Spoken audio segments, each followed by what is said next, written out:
Hello friends, स्वागत है आप सभी का स्पर्श पीएससी एजुकेशन सेंटर के ऑनलाइन क्लासेस में। आज की क्लास में दोस्तों हम पढ़ने वाले हैं भारतीय जलवायु को। कल की क्लास में लास्ट क्लास में हमने देखा था कि भारतीय जलवायु को कौन कौन से महत्वपूर्ण कारक हैं जो प्रभावित करते हैं, और हमने ऐसे 8-10 कारकों के बारे में चर्चा की थी कि ये किस तरीके से प्रभावित करते हैं, और भारतीय जलवायु के संबंध में बहुत सारी महत्वपूर्ण जानकारी हमने ली थी। हमने ये जाना था कि भारतीय जलवायु उष्णकटिबंधीय मानसूनी जलवायु है। यदि आपको प्री में इस तरीके का प्रश्न पूछा जाता है कि भारतीय जलवायु निम्न में से किस प्रकार का है, तो वहां पर आपको ये ऑप्शन पे टिक करना होगा, क्या? भारतीय जलवायु उष्णकटिबंधीय मानसूनी जलवायु है। अब हमने ये भी देखा था कि कैसे 23.5 डिग्री से ऊपर होते हुए भी ये पूर्ण रूप से उष्णकटिबंधीय है। हमने हिमालय के प्रभाव को समझा था और इस तरीके से चीजों को हमने रिलेट किया था। हमने संपूर्ण भारत को उष्णकटिबंधीय सिद्ध किया था हिमालय के कारण। ठीक है, तो आज की क्लास में अब हम लोग अध्ययन करने वाले हैं किसको? हम लोग पढ़ने वाले हैं मानसून को। भारतीय मानसून के बारे में आज हम लोग चर्चा करेंगे। ठीक है, पहले हम लोग समझते हैं मानसून होता क्या है, और जब हमें मानसून समझ में आने लगे, जब ये शब्द समझ में आने लगे, तो हम जानेंगे भारतीय मानसून को कि आखिर ये भारतीय मानसून है क्या। ठीक है, ऐसा नहीं कि भारत का भूगोल पढ़ा रहे हैं तो हम क्या है भारतीय मानसून शब्द का प्रयोग कर लेंगे, नहीं, ऐसा नहीं है। ठीक है, देखो, भारतीय जलवायु उष्णकटिबंधीय मानसूनी जलवायु है, जिसमें मानसून जो शब्द है, ये मानसून मतलब कि होता क्या है? मानसून का मतलब होता है कि ये आवर्ती पवने हैं। मानसून क्या है? मानसून वास्तव में क्या है? ये आवर्ती पवने हैं। आवर्ती पवनों से क्या तात्पर्य है भाई? अच्छा, अगर आप किताब ओपन करेंगे तो वहां पर ना किताबों में आपको एक चीज लिखा होगा कि मानसून अरबी भाषा के एक शब्द मौसिम से बना है, ऐसा कुछ लिखा रहेगा वहां। मानसून अरबी भाषा के एक शब्द मौसिम से बना है, और इस मौसिम का तात्पर्य है मौसम के अनुसार हवाओं की दिशा में परिवर्तन। यही बात है आवर्ती। आवर्ती मतलब कि क्या? प्रोग्रेसिव। तो भाई आवर्ती या परिवर्तन किस में होगा? परिवर्तन किस में होगा? प्रोग्रेस किस में होगा? जो क्या करे? अपनी दिशा को बदलता रहे, अपनी दशा और दिशा को बदले। तो उसी प्रकार से हम मानसून के लिए कहते हैं कि मानसून आवर्ती पवने हैं। आवर्ती पवने अर्थात वह जो ऋतुओं के अनुसार अपनी दिशा में परिवर्तन करे, ऐसी पवने क्या हैं? मानसूनी पवने हैं। ठीक है, ऐसी पवने क्या है? मानसूनी पवने हैं। अर्थात मानसूनी पवने वे पवने हैं जो ऋतुओं के अनुसार अपनी दिशा में क्या करते हैं? परिवर्तन करते हैं। यह अरबी भाषा का शब्द मौसम से लिया गया है। ऐसी चीजें आप किताबों में देखेंगे। चलिए ये समझते हैं मानसून किस प्रकार से क्या है भारतीय जलवायु को प्रभावित करता है, और इसकी उत्पत्ति के संबंध में हम लोग कुछ बातें करेंगे, कुछ इनके उत्पत्ति संबंध में, विकास के संबंध में बातें करेंगे। ठीक है, अच्छा, मैंने अभी कहा कि मानसून जो है आवर्ती पवने हैं, तो हमें यहाँ पर पवनों के बारे में एक चीज जाननी जरूरी है। वास्तव में भारतीय जलवायु के अध्ययन के लिए या मानसून के अध्ययन के लिए, चूंकि एक आवर्ती पवन है, तो केवल आवर्ती पवनों को जानने से कुछ नहीं होगा। हमें वायु समझना होगा, हमें हवाओं को समझना होगा। अरे सर क्या बोल रहे हो? पवन, हवा, वायु ये तो सब एक ही है? नहीं, ऐसा नहीं है। देखिए, हिंदी की कक्षा में जब मैं आपको पढ़ाऊंगा तो मैं जरूर आपके लिए ऐसे शब्द का प्रयोग करूंगा कि हाँ भाई, हवा का पर्यायवाची बताओ, वायु, पवन। वो हिंदी कक्षा है, अभी आप भूगोल पढ़ रहे हैं। भारतीय भूगोल में आप देखेंगे ऐसी पवने जो क्षैतिज रेखा में क्या करें? गमन करें, वे कहलाती पवन। ठीक है, ऐसी हवा जो क्षैतिज रेखा में गमन करे वो पवन कहलाती है, और जब वो ऊर्ध्वाधर क्या करती हैं? गमन करती हैं, ऊर्ध्वाधर गमन करती हैं, तब वो कहलाती हैं हवा, सॉरी वायु। जब वो ऊर्ध्वाधर गमन करती हैं तो कहलाती हैं क्या? वायु कहलाती हैं। ठीक है, अब स्थिर है तो हवा है, स्थिर है तो हवा है, क्षैतिज जा रही तो पवन है, ऊर्ध्वाधर आ रही है तो वायु है। और इस वायु और पवन के अध्ययन को हम लोग सम्मिलित रूप से कहते हैं वायुमंडलीय परिसंचरण। ठीक है, हम लोग इस संपूर्ण परिसंचरण को अध्ययन करेंगे कि इस भारतीय जलवायु में इस वायुमंडलीय परिसंचरण का क्या प्रभाव पड़ने वाला है, इसको देखेंगे। तो वायुमंडलीय परिसंचरण को अध्ययन करने के लिए हम लोग ये जानेंगे कि ये जो पूरा वायुमंडलीय परिसंचरण है, इसको 3 रूप में बांटा जाता है: प्राथमिक, द्वितीयक और तृतीयक। ठीक है, वायुमंडलीय परिसंचरण हम लोग जो पढ़ने वाले हैं, इसे 3 रूप में बांटा जाता है।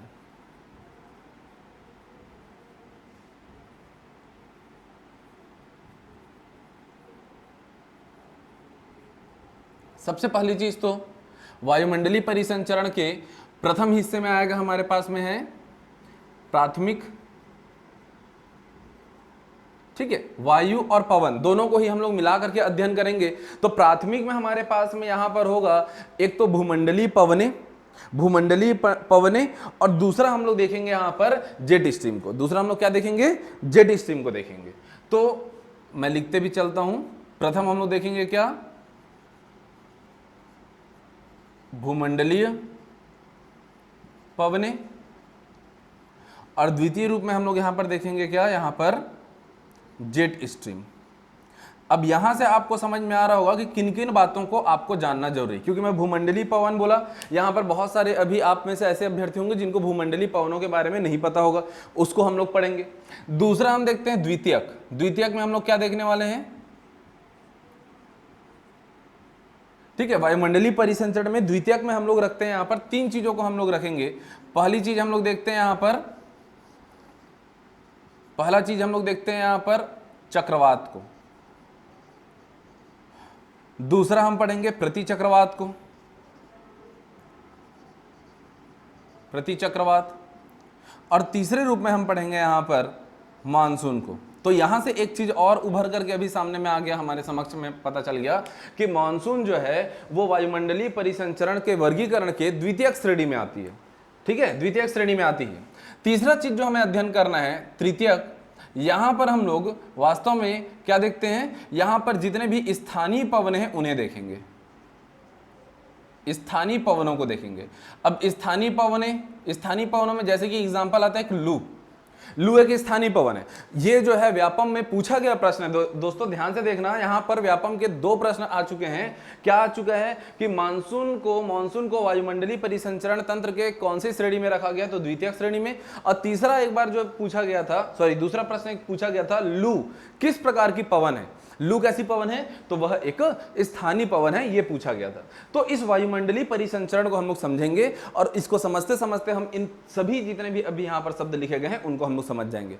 वायुमंडलीय परिसंचरण से तात्पर्य क्या है हमारा, कि पूरे के पूरे पृथ्वी में पवनों और वायु की दिशा का क्या करना है, हमको अध्ययन करना है, उससे संबंधित हमको ज्ञान लेना है, ठीक है। तो मानसून क्या है, अब हमको समझ में आ गया, ये वायुमंडलीय परिसंचरण के द्वितीयक श्रेणी में रखा गया क्या है, ये पवने हैं जो कि आवर्ती पवने हैं, जिसका अर्थ ही होता है क्या, जिसका अर्थ होता है जो कि ऋतुओं की दिशा में अपनी दिशा का क्या करें, ऋतुओं के बदलने के अनुसार अपनी दिशा में क्या करें, परिवर्तन करें। किस प्रकार यह परिवर्तन होता है, कैसे ये दिशाएं बदलती हैं, कैसी इसकी उत्पत्ति होती है, इससे संबंधित 2 सिद्धांत दिए गए हैं। इन दोनों सिद्धांतों का अध्ययन करते करते हम लोग भारतीय जलवायु को पूर्ण रूप से समझ जाएंगे। इन दोनों सिद्धांतों को हमको पढ़ना है, ठीक है। तो आज के लिए हम लोग आरंभ करते हैं, पहले इस मानसून को समझते हैं। अच्छा, मानसून मैंने स्टार्टिंग में बोला था, ठीक, स्टार्टिंग मैंने कहा था कि इस मानसून को पढ़ते पढ़ते हमको यह भी जानना है कि इसको हम लोग क्यों भारतीय मानसून कहें, है ना। तो भारतीय मानसून क्यों कहना है, वो उस संबंध में एक बार चर्चा कर लेते हैं।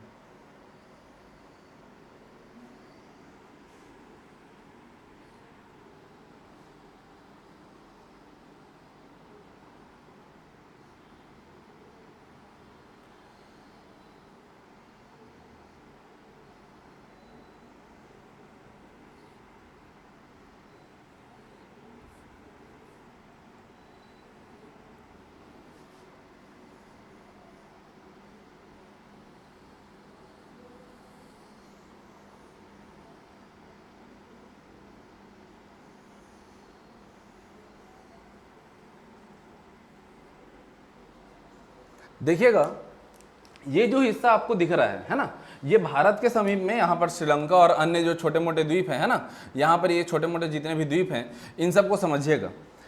तो मानसून की उत्पत्ति कहाँ पर होती है और किस तरीके से इसका विस्तार होता है, इस बात को समझना। तो मानसून जो है केवल ऐसा तो नहीं कि केवल भारत में होगा, तो भारत के अलावा ये आप लोग देख रहे हैं, अच्छा यहाँ पर मेडागास्कर है जैसे कि, ठीक है, ऐसे जो, तो ये जो मेडागास्कर का क्षेत्र है, या जो अफ्रीका का ये जो क्या है, अफ्रीका का ये जो पूर्वी हिस्सा है ना, पूरा हमारा क्या अरब सागर का क्षेत्र, हिंद महासागर का क्षेत्र, ऑस्ट्रेलिया का उत्तरी क्षेत्र हमारा, है ना, इन सभी क्षेत्रों को ले लेते हैं। इधर अमेरिका का क्या, इधर पश्चिमी क्षेत्र, ये पूरा का पूरा क्या प्रशांत महासागर का क्षेत्र।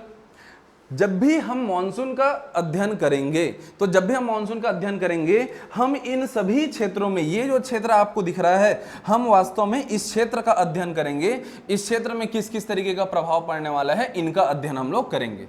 इसी क्षेत्र का हम लोग क्या करने वाले हैं, अध्ययन करने वाले हैं।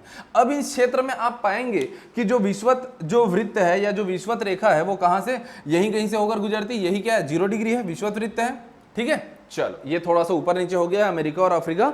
तो यहां पर अब ध्यान से समझिएगा, ये 0 डिग्री है, तो 0 डिग्री के आसपास हम लोग मानसून को देखते हैं। वास्तव में जो मानसून है उसका जो मुख्य प्रभाव है, या मानसून जो पवनें हैं वो कहां पर दिखलाई पड़ती हैं? वो दिखलाई पड़ती हैं उष्णकटिबंधीय क्षेत्र में। कहां दिखलाई पड़ती हैं भाई? उष्णकटिबंधीय क्षेत्र में। उष्णकटिबंधीय क्षेत्र से हमको क्या समझ में आता है? उष्णकटिबंधीय क्षेत्र मतलब कि ऊपर में, यदि पृथ्वी में हम लोग ऊपर की ओर जाएंगे तो ये कहां पर है? मानक रूप से 23.5 डिग्री, और नीचे दक्षिण में भी क्या? 23.5 डिग्री। उसके पीछे भी एक कारण है, ठीक है, समझेंगे कारण को। इसी उष्णकटिबंधीय क्षेत्र में हमें मानसून दिखलाई पड़ती है, ठीक है। अब देखो, इस उष्णकटिबंधीय क्षेत्र जो हम लोग देख रहे हैं, यहां पर जब हम देखते हैं तो हमें पता चलता है कि नीचे तो पूरा अधिकांशतः हमको क्या देखने मिलता है? अधिकांशतः हमें क्या है? यहां पर जलीय क्षेत्र है। ऊपर में ये जो क्षेत्र है हमारा, ये जो क्षेत्र है हमारा भारत का जो हिस्सा है, यही जो क्षेत्र है ये पूरा दक्षिण एशिया का क्षेत्र कहना चाहिए। ये जो दक्षिण एशिया का जो क्षेत्र है, अर्थात हिमालय का नीचे का जो क्षेत्र है, इस क्षेत्र में क्या है? मानसून का सबसे प्रभावी रूप देखने मिलता है। अर्थात पूरे विश्व में इसी क्षेत्र में मानसून देखने मिलेगा, और इसमें भी जो मुख्य रूप से मानसून का जो सबसे प्रभावी रूप है वो देखने मिलता है कहां पर? वो देखने मिलता है दक्षिण एशिया में। और दक्षिण एशिया के सेंटर में, केंद्र में कौन है? हमारा भारतीय उपमहाद्वीप। अब भारतीय उपमहाद्वीप से तात्पर्य हमारा क्या है? यहां पाकिस्तान, भारत, ये जो नेपाल, भूटान, बांग्लादेश, ठीक है, म्यांमार का क्षेत्र, श्रीलंका, लक्षद्वीप। पहले श्रीलंका लक्षद्वीप को नहीं लिया जाता था, लेकिन अभी ये भी है। तो हम राजनीतिक भारत के बारे में बात नहीं कर रहे हैं, हम बात किसका कर रहे हैं? ये जो पूरा भौगोलिक जो मानचित्र बनता है, इस भौगोलिक मानचित्र में हम लोग क्या देख रहे हैं? पूरा का पूरा, क्योंकि भाई ये जो रेखा है ना, रेड क्लिफ रेखा, वो तो हमने खींची है ना। पवनों के लिए, मानसूनी पवनों के लिए, किसी पवन के लिए, चक्रवात के लिए तो भारत पाकिस्तान अलग नहीं है, वो तो दोनों को समान तबाही मचाएगा। यहाँ पर बांग्लादेश भारत तो उसके लिए अलग नहीं है ना। तो ये पूरा पूरा क्षेत्र है, क्या है? यही जो दक्षिण जो एशिया का जो क्षेत्र है, अर्थात भारतीय उपमहाद्वीप का जो क्षेत्र है, यहां पर क्या है? हमें मानसून का सबसे प्रभावी रूप देखने को मिलेगा, सबसे मानक रूप यहां देखने मिलेगा। इसीलिए हम लोग अध्ययन करते हैं तो हम कहते हैं कि हम लोग क्या? मानसून नहीं, हम क्या पढ़ने वाले हैं? भारतीय मानसून पढ़ने वाले हैं, और उसी का अध्ययन हम करेंगे। भारतीय मानसून के अंतर्गत कब कब कैसा कैसा क्या होने वाले, कैसे कैसे ऋतुओं में परिवर्तन होगा, और किस किस प्रकार से कहां पर वर्षा होगी, कहां पर गर्मी पड़ेगा, ठीक है। अच्छा, ये जो मैं उष्णकटिबंधीय क्षेत्र के बारे में बता रहा था, तो यहां पर मैंने एक शब्द का प्रयोग किया था कि 23.5 डिग्री से लेकर के दक्षिण में 23.5 डिग्री, कर्क रेखा से मकर रेखा, ये उष्णकटिबंधीय क्षेत्र होता है मानक रूप से। लेकिन इसको अगर हम लोग प्रैक्टिकली देखेंगे तो वास्तविकता में ये थोड़ा सा ऊपर थोड़ा नीचे करते क्या? 30 डिग्री से 30 डिग्री तक कहलाता है, ठीक है। 30 डिग्री उत्तरी से 30 डिग्री दक्षिणी तक। इसका क्या परिणाम होता है और ऐसा क्यों है, उससे संबंधित भी हम लोग चर्चा करेंगे। चलिए, तो दोस्तों टॉपिक डालिएगा आप लोग, मानसून की उत्पत्ति एवं उसका विस्तार। मानसून की उत्पत्ति एवं विस्तार। तो मानसून की उत्पत्ति के लिए हमें पढ़ना है, मानसून की उत्पत्ति के लिए हमें दो सिद्धांतों का अध्ययन करना है। एक तो तापीय सिद्धांत, दूसरा जेट स्ट्रीम सिद्धांत।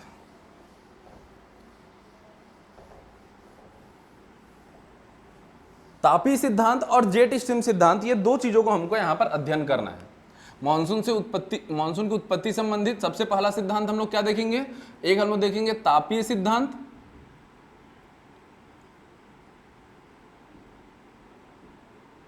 तापीय परिकल्पना। सिद्धांत नहीं कहेंगे हम इसको, कॉन्सेप्ट कहेंगे। कॉन्सेप्ट अर्थात परिकल्पना। और दूसरा हम देखेंगे क्या? जेट स्ट्रीम परिकल्पना। जेट स्ट्रीम परिकल्पना। इन दोनों ही परिकल्पनाओं के द्वारा हम समझेंगे कि भारतीय मानसून कैसी है, ठीक है। पहले हम आरंभ करते हैं तापीय परिकल्पना के अनुसार, और मेंस में इसे कैसे लिखना है, क्या है, वो मैं बतलाऊंगा आपको। आज हम लोग क्लास में पहले ये समझ लेते हैं कि वास्तव में ये चीज क्या है। अगर आपको भारतीय मानसून के बारे में लिखने के लिए कहा जाए तो जितना कुछ अभी मैं बता रहा हूं ये सब कुछ लिखने की आवश्यकता नहीं है, लेकिन क्या लिखना है वो हम लोग अगले क्लास में, जो मेंस स्पेशल क्लास है, आंसर राइटिंग क्लास, उसमें मैं बताऊंगा, ठीक है। पहले हम लोग समझ लेते हैं कि क्या चीजें। तो तापीय परिकल्पना, तापीय परिकल्पना को समझने के लिए हमें कुछ बातों को जानना आवश्यक है। थर्मल कॉन्सेप्ट, तापीय परिकल्पना को समझने के लिए हमें कुछ कुछ बातों को जान लेना है, ठीक है। देखिए, इसका अगर प्री में कभी पूछ लिया तो ध्यान रखिएगा, एडमंड हैली नामक विद्वान ने इसका क्या किया था, प्रतिपादन किया था। एडमंड हैली जी क्या बोल के गए थे वो मैं आप लोग को बतलाने वाला हूं। लेकिन एडमंड हैली ने क्या कहा था वो अगर मैं स्टेटमेंट यहां लिख दूं तो आपको समझ में अभी नहीं आएगा। उसके लिए क्या है, आपको थोड़ा सा बेसिक कुछ नॉलेज होना चाहिए, कुछ शब्दों के बारे में आपको जानना पड़ेगा, ठीक है। जैसे ओम्स लॉ ने क्या, ओम्स लॉ क्या होता है, V = IR। हाँ, अब उसमें आपको अगर V और I क्या है वही नहीं पता, R क्या नहीं पता, तो फिर दिक्कत हो जाएगा। तो जैसे उसमें हम लोग वोल्टेज करंट को समझते हैं, वैसे ही यहाँ पर पहले हम लोग समझ लेते हैं तापी परिकल्पना की कुछ एक दो बातों को समझ लेते हैं, ठीक है। तापी परिकल्पना क्या कहता है इसमें, सबसे पहली चीज तो ये हमको जानना है, ये हम लोग को पहले से समझ लेना है कि कभी भी पवनों की जो दिशा होती है या जो पवन का जो प्रवाह होता है, पवनों का जो प्रवाह होता है वो हमेशा उच्च वायु दाब से अर्थात हाई प्रेशर से किस ओर होता है, निम्न वायु दाब की ओर होता है, निम्न वायु दाब की ओर होता है, ठीक है, लो प्रेशर की ओर होता है। हाई प्रेशर से हमेशा किस ओर जाता है, ये लो प्रेशर की ओर जाता है, कौन, पवन, ठीक है, पवनों की दिशा। अब ऐसा क्यों होता है, ये क्या है वो हम लोग देखेंगे, ठीक। अच्छा, ये वायु दाब की जब मैं बात करूं तो यहां पर हमको एक और शब्द यहां पर जानना जरूरी है, होता क्या है, प्रेशर ग्रेडियंट। प्रेशर ग्रेडियंट, ठीक है, अर्थात वायु दाब प्रवणता। वायु दाब प्रवणता शब्द को समझिएगा।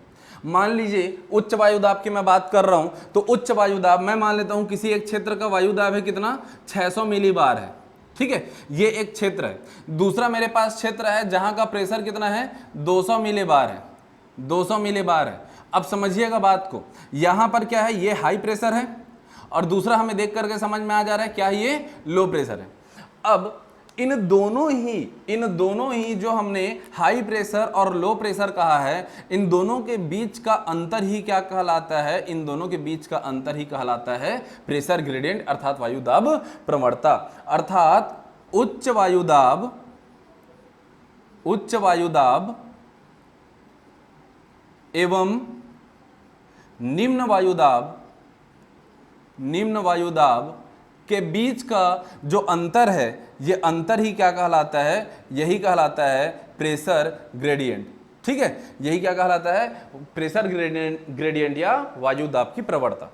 अब हमने देखा कि हमेशा पवनें कहां चलती हैं, उच्च वायु दाब से निम्न वायु दाब की ओर चलती हैं, तो बिल्कुल हम कहेंगे कि यहां पर ये जो हमारे पास में हमारे पास में क्षेत्र हैं, एरिया हैं, तो एरिया ए से एरिया बी की ओर क्या चलेंगी, पवनें चलेंगी। पवनों की दिशा क्या होगी, पवनों की दिशा प्रेशर ग्रेडियंट जहां कम है उस ओर चलेंगी, जहां पर लो प्रेशर है उस ओर चलेंगी। तो ए से बी की ओर क्या होंगी, पवनों की दिशा होगी। ये बात हमको समझ में आ गई, ठीक है। आगे चल के इसी चीज का हम लोग उपयोग करेंगे, तो अभी दिमाग में बहुत ही आसानी से, बहुत ईमानदारी से इसको समझते चलिएगा और बैठाते चलिएगा। अच्छा, अब ये वायु दाब और किस पर डिपेंड करेगा, ये वायु दाब आएगा कैसे, क्यों बनेगा, इस बारे में भी हमको एक चीज को समझना है। तीसरा, कभी भी किसी भी क्षेत्र में, कॉन्सेप्ट हमारा यह है कि कभी भी किसी भी क्षेत्र में यदि तापमान क्या होता है, यदि टेम्परेचर ज्यादा होता है तो वहां का प्रेशर हमेशा क्या होगा, कम होगा। देखो, ये सदैव सत्य नहीं है, एक बात को समझना, कई ऐसे भी सिचुएशन है, फिजिक्स में ऐसे भी क्षेत्र आते हैं जहां पर तापमान के बढ़ने से क्या होता है, जहां पर तापमान के बढ़ने से उसका दाब भी बढ़ता है, ऐसा भी होता है। परंतु इस चीज को ध्यान रखिए, जब कहीं पर भी यदि कहीं बाहर से अगर एनर्जी लिया जा रहा हो, बाहर से कहीं यदि ताप लिया जा रहा हो, हम सिस्टम, एक ही सिस्टम की अगर बात करें, एक सिस्टम में तापमान बढ़ने से उसका प्रेशर भी बढ़ सकता है, लेकिन अगर वो सिस्टम कहीं बाहर से अगर तापमान ले रहा हो, कहीं बाहर से एनर्जी ले रहा हो, तो उसके तापमान में वृद्धि के साथ उसके दाब में क्या हो सकता है, कमी हो सकता है। और इसका उल्टा भी सत्य है। इसका उल्टा क्या सत्य होगा, इसका उल्टा सत्य यह होगा कि यदि तापमान में कमी होगी तो प्रेशर उसका क्या हो जाएगा, दाब उसका क्या हो जाएगा, बढ़ जाएगा। मैं बार बार तापमान और दाब नहीं लिखूंगा, ठीक है, टेम्परेचर और प्रेशर शब्द तो अगर वहां पर टेम्परेचर कम हो रहा है तो दाब अधिक होगा, अगर वहां पर टेम्परेचर बढ़ रहा है तो दाब कम होगा। तो टेम्परेचर का जो बढ़ना है इस बात को समझना जरूरी है, टेम्परेचर बढ़ेगा तो किस क्षेत्र में किस प्रकार की चीजें होंगी। तो चौथा कॉन्सेप्ट जो हमको समझना है, चौथी बात जो हमको ध्यान में रखनी, देखो अभी तापीय परिकल्पना एडमंड हैली जी ने क्या कहा है वो मैं अभी आप लोग को नहीं बताया हूं, है ना, तो मैं उससे पहले की कुछ बातों को बतला रहा हूं। दो चीजें होती हैं सॉरी, या तो स्थल भाग है या तो कोई जली भाग है, या तो स्थलीय भाग है या तो कोई जली भाग है ना। जैसे कि हमारे भारतीय भूभाग को अगर हम देखें तो भारतीय भूभाग में हम पाते हैं कि ये जो नीचे जो क्षेत्र है, दक्षिण का जो क्षेत्र है, यहाँ पर हमें देखने मिलता है कि ये क्या है हमारा, ये जो क्षेत्र है ये जलीय हिस्सा है ना, ये संपूर्ण जलीय हिस्सा है, और ये क्या है हमारा फिर स्थल भाग है। अब देखना समझना इस चीज को, जब कभी भी सूर्य जो है अगर वो क्या हो रही है, सूर्य अगर डायरेक्ट यहाँ पर अपना लंबवत किरणें डाल रही हैं, सूर्य की किरणें लंबवत यदि यहाँ पर पड़ रही हैं तो क्या होगा, जैसा कि ग्रीष्म काल में होता है, क्या होता है, हम एक शब्द का प्रयोग करते हैं, सूर्य की लंबवत किरणें जब उत्तरायण होती है ना, नहीं क्या कहना चाहिए हमको कि सूर्य की लंबवत किरणें जब आभासी उत्तरायण होती है, आभासी शब्द का हम प्रयोग करेंगे और क्यों करेंगे समझिएगा बात को, है ना, आंसर राइटिंग में इन चीजों को ध्यान रखिएगा। सूर्य की किरणें कभी उत्तरायण नहीं होते हैं भाई, वास्तव में पृथ्वी का झुकाव ऐसा है, पृथ्वी का झुकाव ऐसा है कि वो क्या होता है, सूर्य की लंबवत किरणें उसकी ओर ऐसी आती हुई प्रतीत होती है। हमको बचपन में जो हम लोग पढ़ते हैं सूर्य पूर्व से उगता है पश्चिम में डूबता है, वो बात क्या है, गलत है ना, है ना, ये तो हम सब अब तक समझ चुके हैं कि नहीं भैया ऐसा कुछ होता नहीं है ना, बचपन में अच्छा खासा काटा गया था अपना, है ना, तो होता तो ऐसा कुछ नहीं है, होता क्या है, होता यह है कि पृथ्वी अपना घूर्णन कर रही होती है और घूर्णन उसका पश्चिम से पूर्व की दिशा की ओर है, अतएव हमको ऐसा प्रतीत होता है कि क्या हो रही है, सूर्य जो है पूर्व से उग रही है और पश्चिम में जाके डूब रही है। वास्तव में सूर्य उग रहा है और डूब रहा है, तो वास्तव में तो क्या हो रहा है, वास्तव में सूर्य के किरणों का आभासी उत्तरायण हो रहा है। तो हम लोग यही कहेंगे सूर्य की किरणों का आभासी उत्तरायण जब होता है, अर्थात जब यहाँ पर सौरिक ऊर्जा जो है बहुत अत्यधिक मात्रा में पड़ रही है, तो सौरिक ऊर्जा अत्यधिक होने के कारण, मान लो कि बात यहाँ पर ये जो स्थल जल दोनों में है, यहाँ पर सौरिक ऊर्जा का प्रभाव बहुत ज्यादा है, इस दौरान क्या होगा, यदि सौरिक ऊर्जा बहुत ज्यादा है तो उस दौरान यहाँ इस क्षेत्र का तापमान क्या होगा, बहुत ज्यादा बढ़ेगा, तापमान क्या होगा, बहुत ज्यादा बढ़ेगा, और तापमान बढ़ने के साथ साथ हमने देखा कि प्रेशर इसका क्या हो जाएगा दोस्तों, प्रेशर हो जाएगा इसका कम, अर्थात ये बनता है निम्न दाब का क्षेत्र। क्या बनता है, ये निम्न दाब का क्षेत्र बनता है। ठीक, सेम चीज कहां पर होगा, सौरिक ऊर्जा अधिक पड़ेगी कहां, जल में, सौरिक ऊर्जा यदि जल में अत्यधिक मात्रा में पड़ी तो क्या होगा, तो यहां का भी तापमान बढ़ेगा, परंतु यहां का किस्सा अलग है। होता क्या है, यदि जलीय क्षेत्र में तापमान बढ़ने लगे तो जलीय क्षेत्र में तापमान बढ़ने के कारण वहां पर क्या होगा, वाष्पीकरण की प्रक्रिया होगी, और वाष्पीकरण की प्रक्रिया के कारण, ये जो वाष्पीकरण की प्रक्रिया होने के कारण ये जो क्षेत्र है ये शीतलन इसका बढ़ जाएगा, वाष्पीकरण होगी, और वाष्पीकरण बढ़ने के कारण इसमें शीतलन की प्रक्रिया आरंभ हो जाती है। क्या हो जाती है, शीतलन की प्रक्रिया आरंभ हो जाती है, और शीतलन अधिक होने लगता है, वाष्पीकरण अधिक हुआ, इसका मतलब शीतलन अधिक होने लगा, इसलिए अंततः इसका तापमान कम हो जाता है, और तापमान कम होने के कारण इसका प्रेशर बढ़ जाता है, और इसलिए जलीय क्षेत्र में उच्च दाब का क्या होता है, जलीय क्षेत्र में उच्च दाब का क्षेत्र बनना चालू होता है। अरे सर ये क्या बोल दिए आप, ये चीज अगर समझ नहीं आया तो एक उदाहरण समझिएगा, एक उदाहरण बताता हूं आपको। आप सभी अभी ग्रीष्म ऋतु में, है ना, गर्मी सीजन में आप लोग क्या है, अब तो खैर फ्रिज आ गया है, लेकिन फिर भी बहुत से लोग फ्रिज का पानी प्रयोग नहीं करते हैं, अभी मटका घड़ा होता है हमारे घरों में। उस घड़े की प्रक्रिया क्या होती है उसको समझिए। घड़े में क्या होता है, यदि आपने उसमें पानी भर रखा है, आप यदि उस पानी का उपयोग नहीं भी कर रहे हैं तो भी आप 4-6 घंटे में देखेंगे उसमें का पानी कम हो गया। क्यों कम हो गया भाई, हाँ मटकी फूट गया क्या, कम इसलिए हो जाता है दोस्तों क्योंकि वहां पर आसपास में तापमान अधिक होने के कारण, मटकी में तापमान अधिक होने के कारण क्या होता है, उसकी वजह से आसपास में वाष्पीकरण बढ़ जाता है। क्या होता है, आप सुने होंगे, जैसे आषाढ़ का माह लगता है, गर्मी होते हुए भी बड़े बुजुर्ग लोग आप लोग को क्या है एक बात बोलना चालू कर देते हैं, आषाढ़ के महीना लग गए है, अब घड़ा मटकी झन उपयोग करो, काबर जी। उसका कारण भले ही उनको ना पता हो, लेकिन आषाढ़ महीने के बाद में वो मटके का प्रयोग करवाना बंद करवा देते हैं। कारण क्या है? कारण यह है दोस्तों, क्योंकि आषाढ़ के बाद में क्या लग जाता है, उसके बाद में वर्षा होती है और वायुमंडल में नमी आता है। उससे पूर्व ही मटका काम करेगा। कैसे काम करेगा मटका? क्योंकि जब तक सौरिक ऊर्जा ज्यादा मिल रही है, सौर का ताप, सूर्य का ताप ज्यादा मिल रहा है, तो मटके के चारों तरफ में तापमान अधिक होने की वजह से वहां पर क्या होता है, वाष्पीकरण होता है। वाष्पीकरण होने के कारण वहां पर शीतलन की प्रक्रिया होती है, जिसके परिणाम स्वरूप आपको ऐसा महसूस होता है कि घड़े का जल तो कम हो चुका है, परंतु वहां पर क्या है, घड़े का जल कम होने के बाद में वो जो अंदर का पानी है ना, शीतलन की प्रक्रिया के कारण अंदर का पानी बहुत ठंडा होता है।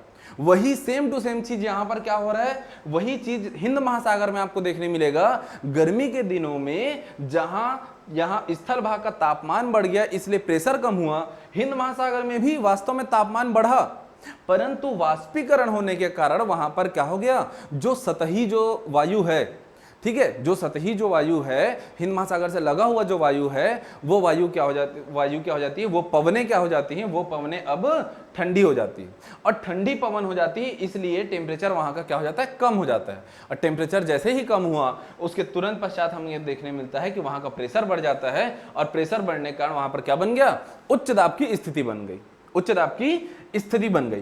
तो हमें क्या देखने मिला, हम स्थल और जल, स्थलीय सीमा और स्थलीय क्षेत्र और जलीय क्षेत्र दोनों में ही सौरिक ऊर्जा का अलग अलग प्रभाव देखने को हमें मिलता है।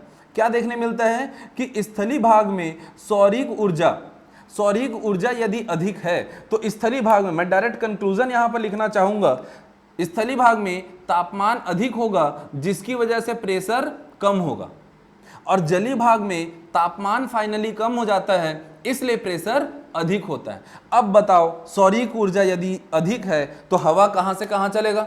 हमने देखा था यहां पर पहला चीज ही हमने पढ़ा है, high pressure to low pressure. That means यहां से पवनें इस ओर चलनी आरंभ हो जाएंगी। पवनें क्या है, इस ओर चलनी आरंभ हो जाएंगी। हाई प्रेशर, सॉरी, जलीय क्षेत्र से स्थलीय क्षेत्र, high pressure to low pressure. इस बात को यदि आप समझ गए तो आप जो एडमंड हैली जो बोलना चाह रहे हैं ना, उस बात को आप समझ जाएंगे, यदि आप इन बातों को समझ गए तो। ठीक है, तो वो उन्होंने कहा क्या, अब उसकी ओर, उनकी ओर हम लोग चलते हैं, समझते हैं कि उन्होंने क्या कहा। अच्छा, पवनों की दिशा से संबंधित एक और बात आप लोगों को बतला देता हूं, फिर मैं बताऊंगा उन्होंने क्या कहा। चलिए देखते हैं।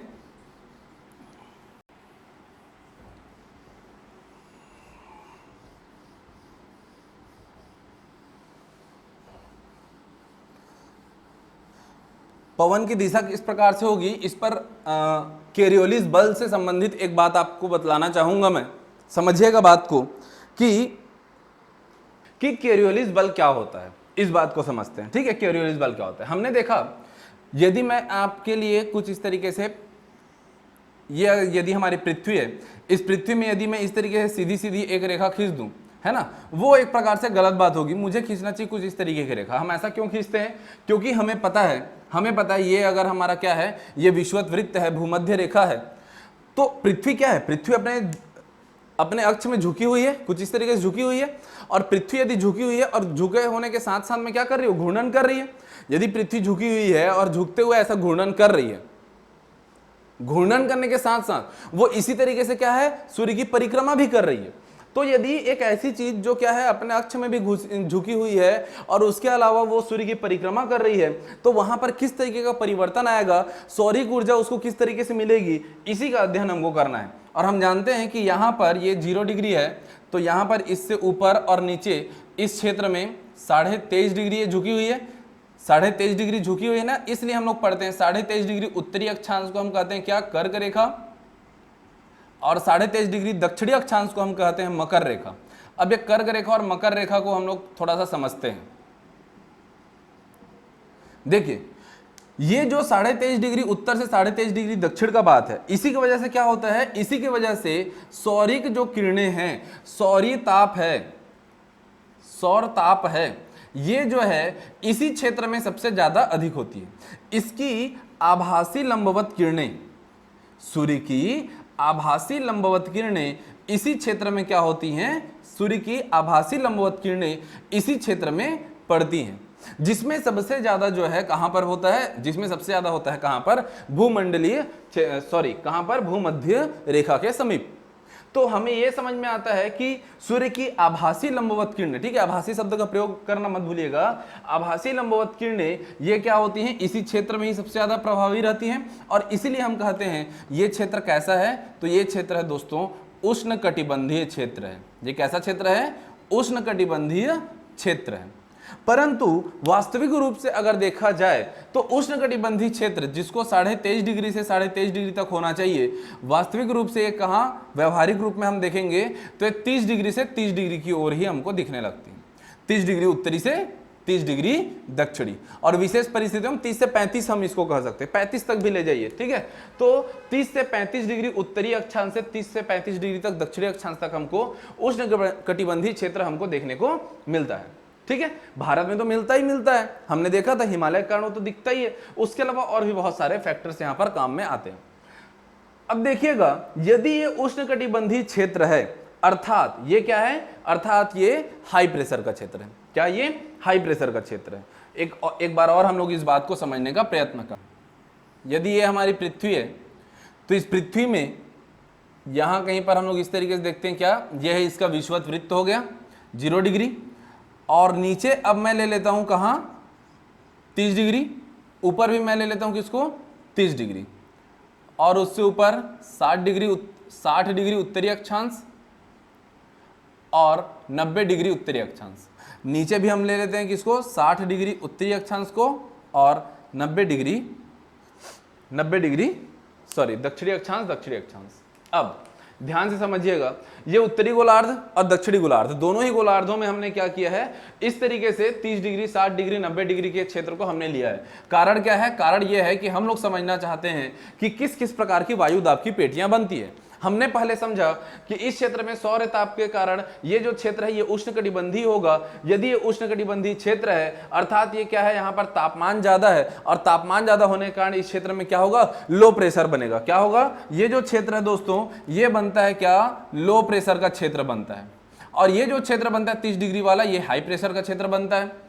ये जो 60 डिग्री का क्षेत्र है यहां पर भी तापमान अधिक होने के कारण यहां पर भी क्या बनेगा, लो प्रेशर का क्षेत्र, और इनका तापमान कम होने के कारण यहां बनेगा हाई प्रेशर। ठीक नीचे में ये जो है ये हाई प्रेशर का एरिया बन जाता है, और ये जो है लो प्रेशर एरिया, और फिर से उसके पश्चात में हाई प्रेशर एरिया। बीचों बीच में लो प्रेशर, हमने देखा था तापमान में अगर वृद्धि होती है, तापमान में यदि वृद्धि होती है, ये उष्णकटिबंधीय क्षेत्र है, तो यहां पर क्या होगा, लो प्रेशर होगा, और यहां पर क्या हो जाएगा, सौरिक ऊर्जा कम पड़ती है, तो इसलिए यहां पर क्या हो जाएगा, तापमान में कमी, इस वजह से ये हाई प्रेशर हो जाएगा। अब समझना होगा क्या, ठीक है। इसी तरीके से हम लोग ऊपर के सिलसिलों को नीचे के सिलसिलों को समझते हैं। प्री में क्वेश्चन आता है, पूछा गया था कि पूरे पृथ्वी में कितने वायु दाब की पेटियां हैं।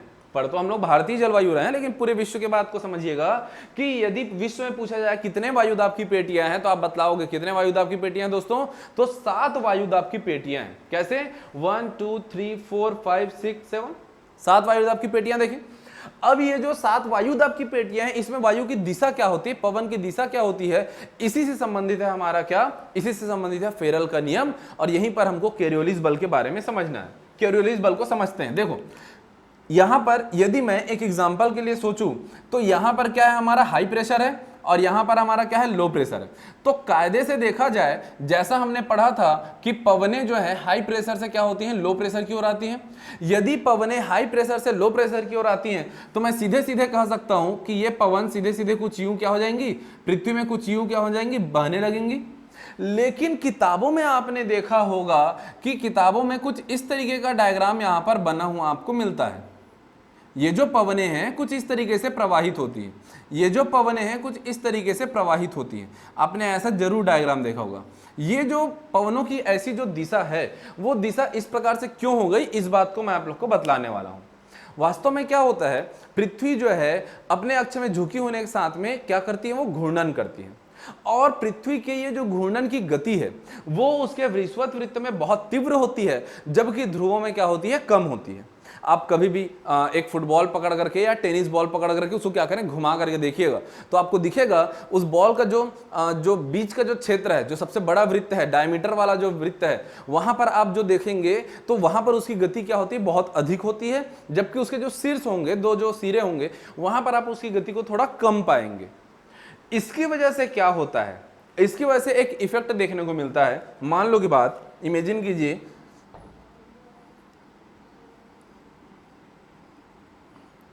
ये आप एक प्लेटफॉर्म में खड़े हैं, है ना, बढ़िया, आप टाइम पे पहुंच गए हैं, आपको ऐसा लग रहा है, आप यहां पर खड़े हैं, आपको लगा कि आप टाइम पे पहुंच गए हैं, और ये गाड़ी का इंजन, गाड़ी स्टार्ट हुआ और ट्रेन जो है आगे की ओर बढ़ना चालू। यदि ट्रेन आगे की ओर बढ़ना चालू, आप ठीक प्लेटफॉर्म में पहुंचे थे, अब आपको बोगी नंबर 1 में जाना है, आप दौड़ करके वहां जाना चाहेंगे, परंतु फिर भी चूंकि ये आपकी गति से इसकी गति तेज है, आप तो इस दिशा में नहीं बढ़ रहे थे, इसकी गति तेज है, इस वजह से ट्रेन आगे खिसक जाएगी, और आप चूंकि गेट नंबर 1 के लिए आपने दौड़ लगाई थी, लेकिन फिर भी आप पहुंचेंगे कहां, आप पहुंचेंगे गेट नंबर 2 पर, बोगी, दूसरे बोगी में आपको चढ़ना होगा। या तो आप इस दिशा में दौड़ लगाना चालू करते हैं, ट्रेन के साथ साथ दौड़ते जाते हैं और फिर इसको पकड़ते हैं, या तो आप सीधे सीधे आएंगे तो आप बोगी नंबर 2 में पहुंच जाएंगे। ठीक उसी प्रकार ये जो पवने हैं, ये बेचारे भी वास्तविकता में अगर देखा जाए तो ये पवने भी इसी ओर आने का प्रयत्न कर रही होती हैं, इसी ओर नीचे की ओर आने का प्रयत्न कर रही होती हैं, परंतु क्या होता है कि जो पृथ्वी जो अपने घूर्णन गति, जिसका घूर्णन गति विषुवत वृत्त में ज्यादा है, तो यहां से ये जो पवने आ रही, यहां पर उसकी गति कम है, यहां पे गति ज्यादा है, इसलिए ये जो पवने हैं इसकी दिशा जो है कुछ इस तरीके से मुड़ जाती है, इसकी दिशा इस तरीके से मुड़ जाती है। यही है कोरियोलिस बल का प्रभाव। ठीक है, कोरियोलिस बल का प्रभाव क्या है कि ये जो पवने हैं वो इस दिशा में मुड़ जाती हैं। इसी बात को फेरल नामक विद्वान ने चूंकि कहा था, तो फेरल के नियम के रूप में हम लोग कहते हैं कि फेरल का नियम क्या कहता है दोस्तों, लिख लीजिएगा कहीं पर, ये बहुत इंपॉर्टेंट है, आगे चल के मैं इसका उपयोग करता रहूंगा। तो फेरल का नियम क्या कहता है, फेरल का नियम कहता है कि पृथ्वी में दक्षिणी गोलार्ध में जो पवने हैं, पृथ्वी में दक्षिणी गोलार्ध में जो पवने हैं वो अपने बाईं ओर मुड़ जाती हैं। पृथ्वी में पवने दक्षिणी गोलार्ध में अपने बाईं ओर मुड़ जाती हैं, बाईं ओर मुड़ जाती हैं, जबकि उत्तरी गोलार्ध में ये पवने दाईं ओर मुड़ जाती हैं। उत्तरी गोलार्ध में ये पवने अपने दाईं ओर मुड़ जाती हैं। देखिए बायां दायां देखने का क्या नियम मैंने बताया था आपको, नदी पढ़ा रहा था तभी बताया था आपको, हमेशा अपने लेफ्ट हैंड को किसी भी फर्श पर ऐसे रख के देखना है। यदि लेफ्ट हैंड को आप इस तरह से रखते हैं, जिस ओर ये आसानी से मुड़ती है वो क्या है, वो उसका दायां हिस्सा है, और जिस ओर ये नहीं मुड़ती वो उसका बायां हिस्सा है। अब देखो यहां पर ये इसकी दिशा क्या है, इसकी दिशा ऊपर की ओर है ना, अभी ऊपर की ओर है तो आप इधर मुड़ोगे, आसानी से नहीं मुड़ने वाला एरिया मतलब बायां, और ये जो है ये नीचे की ओर आ रहे हैं, ये पवनें ऊपर से नीचे आ रही हैं, तो ऊपर से नीचे देखो इस ओर मुड़ रही हैं, और ये आसानी से मुड़ने वाला एरिया मतलब ये क्या है, दायां। तो बिल्कुल आप अब बना सकते हो इस तरीके से। क्यों, आपके भूगोल की किताबों में ऐसा चित्र बना हुआ था। अब इस चित्र को मैं पूरा करता हूं, ठीक है, मेरे साथ साथ आप लोग पूरा कीजिए। अब देखो अब होगा क्या, ये लो प्रेशर है, ये हाई प्रेशर है, हाई प्रेशर से लो प्रेशर आएगी पवनें, अर्थात दक्षिणी गोलार्ध में 30 डिग्री से 60 डिग्री की ओर पवनें आएंगी। अगर वो नीचे की ओर आएंगी तो इनको किस ओर मुड़ना है, बाईं ओर मुड़ना है ना, अर्थात इस ओर मुड़ना है। तो इसलिए आप देखोगे कि यहां पर पवनों की दिशा बनाई जाती है कुछ यूं, यहां पर पवनों की दिशा कुछ इस तरीके से बनाई जाती है, और उसके बाद फिर आप देखोगे कि अब फिर से हाई प्रेशर से लो प्रेशर की ओर जाएंगी पवनें, हाई प्रेशर से लो प्रेशर की ओर जब पवनें जाएंगी अर्थात ऊपर जाएंगी, तो फिर से वो अपनी बाईं ओर, हाई प्रेशर से लो प्रेशर की ओर मतलब वो किस ओर, इस तरीके से जाएंगी, ठीक है, इस ओर जाएंगी। ठीक उसी प्रकार हम लोग यहां पर बनाते हैं, हाई प्रेशर से लो प्रेशर जाएंगी पवनें मतलब ऊपर की दिशा में जाएंगी, और ऊपर में किस ओर, दाईं ओर, अर्थात ये पवनें इस ओर झुकेंगी, ये पवनें इस ओर झुकेंगी। देखो पृथ्वी में टिल्ट होने के कारण ऐसा हमको दिखलाई पड़ रहा है, और जब ये हाई प्रेशर से लो प्रेशर आएंगी तो फिर से क्या हो जाएंगी, इनकी दिशाएं इस तरीके से बदल जाएंगी। ठीक है, अब ये जो पवने हैं इनका ये जो मोड़ है, ये जो आपको क्या है, कोरियोलिस बल का जो प्रभाव देखने मिल रहा है, फेरल का नियम जो कह रहा है, वो यहां पर थोड़ा ज्यादा देखने मिलता है। ध्रुवों में तो इनकी जो गति है वो सामान्य हो जाती है, लेकिन यहां पर थोड़ा ज्यादा ही ये बदलाव हमको देखने मिलता है। खास करके कहां पर, विषुवत वृत्त के समीप में ये जो नियम है वो बहुत ज्यादा हमको प्रभावित करता है पवनों की दिशा को। तो पवनों की इस दिशा को लेकर के यहां पर आप लोग एक बात क्लियर रखेंगे। अब मैं आपको एक विशेष बात बतलाता हूं जो आप लोग हमेशा से पढ़ते आए हो, है ना, लेकिन शायद कभी हमने ध्यान नहीं दिया। यदि मैं इस क्षेत्र की ही बात करूं तो भारत यहीं कहीं पर है, भारत यहीं कहीं पर है। और हम लोग जानते हैं भाई, हमको पता है कि भारत में जो मानसून है वो दक्षिण पश्चिम मानसून कहलाती है। भारत में दक्षिण पश्चिम मानसून आती है। दक्षिण पश्चिम शब्द क्यों आया वो क्लियर कर देता हूं अभी कॉन्सेप्ट आपका। देखो ये जो पवन है दोस्तों, ये जो पवन है जो दक्षिणी गोलार्ध में यहां कहीं पर है, जो अपनी बाईं ओर मुड़ी हुई है, वास्तव में ये पवने किसी भी कारणवश, अभी हमको कारण नहीं पता, कारण कब पता चलेगा जब हम लोग तापी संकल्पना को पढ़ेंगे, फिर जब हम लोग जेट स्ट्रीम क्या परिकल्पनाओं को पढ़ेंगे। दोनों कॉन्सेप्ट को जब हम लोग जानेंगे ना तब कारण समझ में आएगा। अभी मैं बोलता हूं किसी भी कारणवश ये जो पवने हैं ये उत्तरी गोलार्ध में शिफ्ट हो जाएंगी।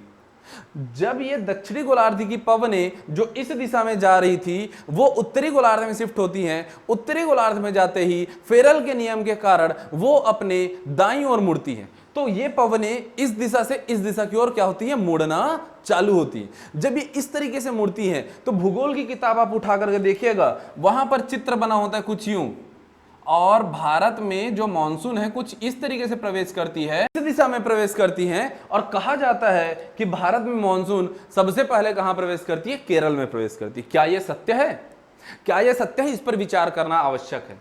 अगर कहा जाए कि भारत में मानसून भारतीय मुख्य भूभाग में कहां सबसे पहले प्रवेश करती है तो केरल में। लेकिन अगर गलती से आपको पूछ दे कि भारत में सबसे पहले मानसून कहां आता है तो बताइएगा दोस्तों, उत्तरी अंडमान में मानसून सबसे पहले आता है। कहां आता है? उत्तरी अंडमान के क्षेत्र में भारत में मानसून सबसे पहले आता है। लेकिन अगर भारत के मुख्य भूभाग की बात करें तो हां, केरल में सबसे पहले आता है।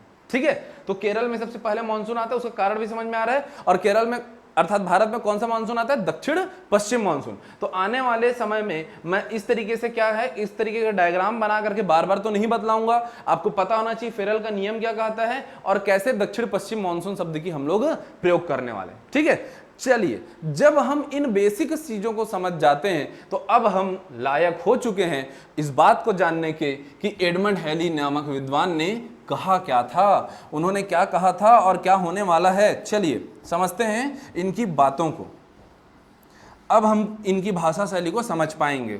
तो एडमंड हैली जी ने कहा था कि इन्होंने भारतीय मानसून से संबंधित जो इनकी परिकल्पना है, इन्होंने एक बात कही थी, दो तरीके से हम लोग भारतीय मानसून को समझ सकते हैं। इन्होंने कहा था भारतीय मानसून की क्रियाविधि को समझने के लिए हमें दो तरीके की ऋतुओं को जानना होगा। एक है ग्रीष्म ऋतु को, ग्रीष्म ऋतु की क्रियाविधि को, और दूसरी है शीत ऋतु की क्रियाविधि को। इन्होंने बतलाया था कि ग्रीष्म ऋतु में सूर्य की लंबवत आभासी किरणें उत्तरी गोलार्ध में क्या हो जाती हैं, स्थानांतरित हो जाती हैं। सूर्य की लंबवत आभासी किरणें वो क्या हो जाती हैं, उत्तरी गोलार्ध में स्थानांतरित हो जाती हैं। अर्थात अब उत्तरायण होने लगता है ऐसा हमें प्रतीत होता है। सूर्य का उत्तरायण हो रहा है ऐसा हमें प्रतीत हो रहा है। आप ये उत्तरायण दक्षिणायन शब्द से भली भांति परिचित होंगे, अगर नहीं थे तो अभी महाभारत देख के परिचित हो ही होंगे, है ना। कोरोना काल में सबने महाभारत देखा है। भीष्म पितामह बोले थे ना, जब सूर्य को उत्तरायण होगा तभी मैं क्या करूंगा, तभी अपने प्राण त्यागूंगा। हाँ, तो भीष्म पितामह जी को याद करो। वास्तव में क्या है, उत्तरायण नहीं होने वाला, हमें आभास होता है कि उत्तरायण होगा। ठीक है, तो अधिक जानकारी के लिए क्या करें, आप सुबह सुबह उठिए, अभी उठिए और आने वाले एक साल तक पूरा सुबह उठ करके चेक करते रहो। आपको दिखेगा कि सूर्य केवल पूर्व दिशा से नहीं उगती है, कभी इधर तो कभी इधर, वो उसका जो है शिफ्टिंग होते रहता है। वही चीज है, जब सौरिक ऊर्जा का स्थानांतरण उत्तरी गोलार्ध में होगा, इस दौरान भारतीय उपमहाद्वीप, पूरा पेशावर का क्षेत्र समझ लो, छोटा भाई हमारा बदमाश है लेकिन अब है तो छोटा, तो पेशावर का क्षेत्र और भारत से ऊपर बैकाल झील का क्षेत्र, ये क्षेत्र क्या हो जाते हैं, गर्म हो जाते हैं। संपूर्ण भारतीय भूभाग क्या हो जाती है, गर्म हो जाती है। इसके गर्म होने के साथ साथ जो हिंद महासागर का क्षेत्र है और हिंद महासागर से निकटवर्ती जो प्रशांत महासागर का क्षेत्र है, ये क्षेत्र क्या हो जाते हैं, ठंडी हो जाती है। भारतीय भूभाग के गर्म होने के कारण और हिंद महासागर और प्रशांत महासागर के निकटवर्ती क्षेत्रों के ठंडे होने के कारण पवनों की दिशा जलीय क्षेत्र से स्थलीय भाग की ओर होनी चालू होती है। ये जो पवने हैं ये वास्तव में क्या होते हैं, आर्द्र पवने होती हैं। ये पवने उष्ण आर्द्र पवने होती हैं और जब ये स्थल भाग में पहुंचती हैं तब ये वर्षण का कारण बनती है। समझ में आया बात? नहीं समझ में आया होगा? ऐसी भाषा का प्रयोग करोगे सर तो कहां से समझ में आएगा? चलो हिंदी में बताता हूं अब, ठीक है? ये ज्यादा हिंदी हो गया था, अब अच्छी वाली हिंदी में बताता हूं, सुनना ध्यान से। देखो, इन्होंने कहा, एडमंड हैली ने कहा कि ग्रीष्म काल में क्या होगा, ग्रीष्म काल में ये जो पेशावर का जो क्षेत्र है और भारत से ऊपर यहां पर जो बैकाल झील का जो क्षेत्र है, ये बैकाल झील है यहां पर, ठीक है? तो ये जो बैकाल झील का क्षेत्र है और ये जो पेशावर का क्षेत्र है, ये जो क्षेत्र है ये गर्म हो जाते हैं और ये अर्थात ये पूरे भारतीय उपमहाद्वीप का क्या हो गया, टेम्परेचर बहुत ज्यादा हो गया। टेम्परेचर ज्यादा होने के कारण यहां का प्रेशर क्या हो जाएगा दोस्तों, प्रेशर यहां पर कम हो जाएगा। दूसरी चीज, भाई ये भी पूरा उत्तरी गोलार्ध ही है ना। दूसरी चीज, ये जो हिंद महासागर का जो क्षेत्र है, हिंद महासागर और हिंद महासागर के साथ साथ निकटवर्ती प्रशांत महासागर, देखो संपूर्ण प्रशांत महासागर में नहीं करो, है ना, हम लोग को अमेरिका तक नहीं जाना है, मतलब यहां पर तक का क्षेत्र देखो, ऑस्ट्रेलिया से थोड़ा ऊपर जापान के नीचे वाला जो क्षेत्र है, ये जो प्रशांत महासागर का जो क्षेत्र है दोस्तों, निकटवर्ती प्रशांत महासागर का क्षेत्र है, ये क्या हो जाता है दोस्तों, ये हो जाता है क्या, टेम्परेचर इसका डाउन। टेम्परेचर डाउन होने का कारण मैं पहले ही बता चुका हूं आपको, मैंने बोला था कि आपको कॉन्सेप्ट याद रखना है कि यहां पर सूर्य का ताप बहुत ज्यादा है, सौर ताप अधिक है। याद रखिएगा, सौर ताप यहां पे भी अधिक है, परंतु वाष्पीकरण और शीतलन की प्रक्रिया के कारण इसका तापमान कम हो जाता है। तापमान कम होने के कारण यहां का प्रेशर क्या हो जाता है, बढ़ जाता है। सौर ताप यहां भी ज्यादा है दोस्तों, सौर ताप वहां भी ज्यादा है, सौर ताप अधिक है क्योंकि ये ग्रीष्म ऋतु है। तो ग्रीष्म ऋतु में दोनों तरफ सौर ताप ज्यादा है, यहां पर प्रेशर कम, यहां पर प्रेशर ज्यादा। और अगर ऐसा है दोस्तों, तो पवने जल से स्थल की ओर चलनी आरंभ हो जाएंगी। और जब जल से स्थल की ओर पवने चलेंगी तो पवन कैसे चलेंगी, पवन चलेंगी फेरल के नियम के अनुसार, अर्थात दक्षिण पश्चिम मॉनसून का प्रवेश होगा भारत में। ये देखिए, ये होती है क्या, पवनों की दिशा। और पवनों की दिशा कोरियोलिस बल के और फेरल के नियम के अनुसार हम लोग जान चुके थे कि ये कैसे मूव करेंगी। ये 0 डिग्री से नीचे में ये बाईं ओर मुड़ी हुई थी और जैसे ही 0 डिग्री क्रॉस करती है ये अपने दाईं ओर मुड़ना चालू होती है। और इस तरीके से क्या है, हमें देखने को मिलता है इस संपूर्ण क्षेत्र में क्या है, ये जो पवने हैं। और कैसी पवने हैं, ऐसी वैसी पवने नहीं है, ये उष्ण आर्द्र पवने हैं। ये उष्ण आर्द्र पवन है, उष्ण कटिबंधीय क्षेत्र में है, गर्म है तो उष्ण है, साथ ही साथ ये महासागरों के ऊपर है तो महासागरों से ये क्या है, आर्द्रता लिए हुए हैं, इसलिए उष्ण आर्द्र पवनें क्या होंगी, अब भारत में प्रवेश करेंगी, भारतीय उपमहाद्वीप में प्रवेश करेंगी। और जैसे ही यहां प्रवेश करती है ये वर्षा कराती है। इसमें पहुंचते साथ कैसे वर्षा कराती है, इसके पीछे भी कारण है, इस लॉजिक को समझना। ये समझ लो,